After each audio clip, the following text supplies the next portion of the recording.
jaay sama gars yi waaw ginnaaw ci rab Galsen nag quoi waaw Dip mu ngi Italie waaw def na fa concert sold out you know what I'm saying congratulations to my bro Dip Doundou Guiss bon li ma ko wax mooy maanaam Dip dafa évoluer si live quoi you know what I'm saying par rapport sax bi album bi génnee ba mu jël salle boobu noonu j'ai oublié le nom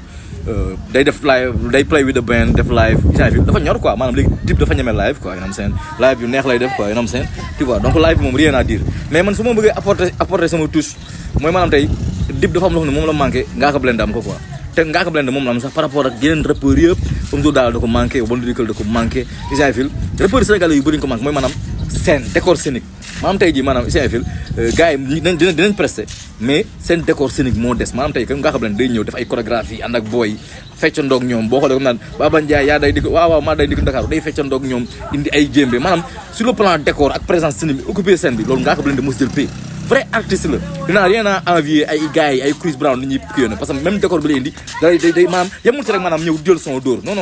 day indi loo xam ne maanaam tey jii maanaam même loolu artiste bi day attirer sa attention quoi te loolu noonu parfois Dip du ko def day ñëw rek yéeg dóor ensemble am dóor noonu pare ci quoi enam seen Bon Lyrical noonu so daal noonu quoi ñun nag nit bu ñëwee si live il a besoin de voir d'autres choses parce que fekkee tey da ngay ñëw rek jël nii dóor nii mën a jël sand bi mu teg ko Issaoui Fil mais dafa soxla ñëw artiste bi wane beneen facette